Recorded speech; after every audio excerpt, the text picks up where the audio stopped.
The Izzet are obsessive experimenters, combining a keen creative intellect with a short attention span. The original mandate of the Izzet Guild was to provide solutions for public work projects, but their increasingly far-fetched experiments satisfy only their insatiable curiosity.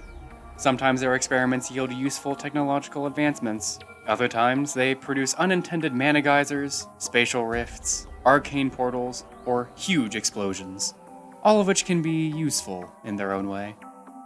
Welcome to the Izzet League, Rules, Keywords, and Mechanics. My name is Jared.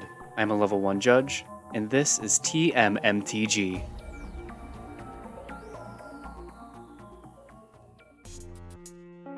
Jumpstart.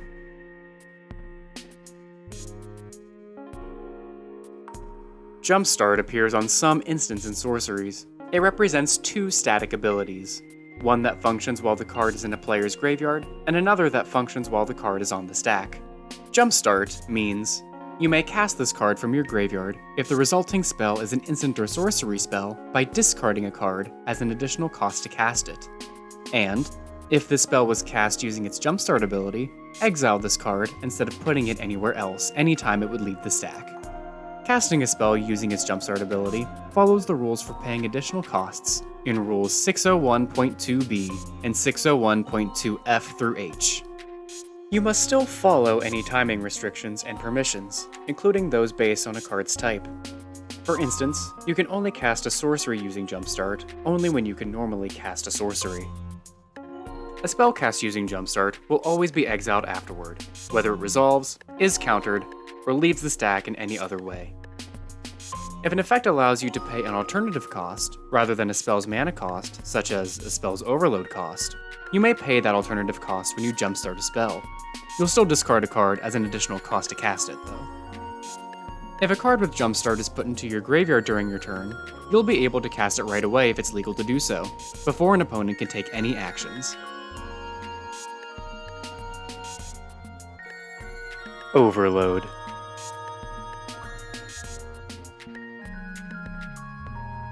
Overload is a keyword ability that represents two static abilities that function while the spell with Overload is on the stack.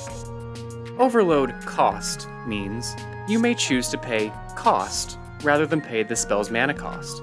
And, if you choose to pay the spell's mana cost, changes text by replacing all instances of the word target with the word each.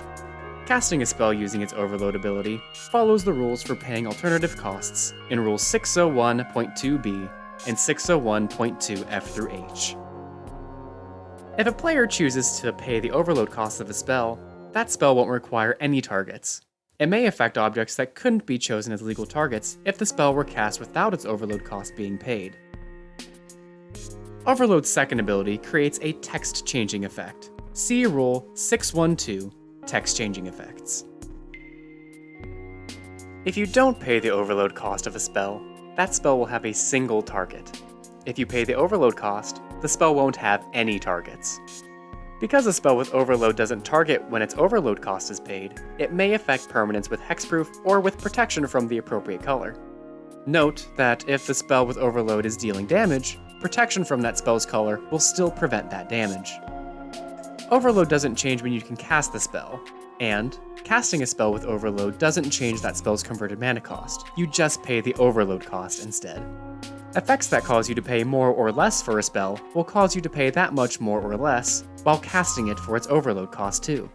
And if you are instructed to cast a spell with Overload without paying its mana cost, you cannot choose to pay its Overload cost.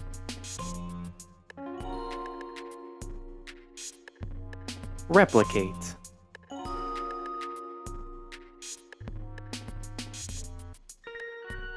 Replicate is a keyword that represents two abilities. The first is a static ability that functions while the spell with Replicate is on the stack. The second is a triggered ability that also functions while the spell with Replicate is on the stack. Replicate cost means, as an additional cost to cast the spell, you may pay cost any number of times. And, when you cast the spell, if a Replicate cost was paid for it, copy it for each time its Replicate cost was paid. If the spell has any targets, you may choose new targets for any of the copies. Paying a spell's replicate cost follows the rules for paying additional costs in Rules 601.2b and 601.2f through h. If a spell has multiple instances of replicate, each is paid separately and triggers based on the payments made for it, not any other instance of replicate. Copies created with replicate will have replicate abilities themselves. However, since those copies aren't cast, the replicate costs can't be paid, and the replicate abilities will not trigger. Each copy is separate. If one of them is countered, the rest will remain on the stack. If a replicate trigger is countered by a stifle effect, no replicate copies will be created, but the original spell will be unaffected. Armed with an inventive intellect, a love of magical technology, and an unquenchable energy, they are an enthusiastic participant in the research work of the Izzet League. Though they're likely to begin their career as a mere attendant, they can aspire to become a skilled mage or alchemist, a laboratory supervisor, or even a flamethrower-wielding Scorchbringer tasked with defending Izzet laboratories. The Izzet are obsessive, brilliant, inspired, and an unpredictable force of chaos in Ravnica, and they epitomize all of those qualities. This experiment should yield interesting results.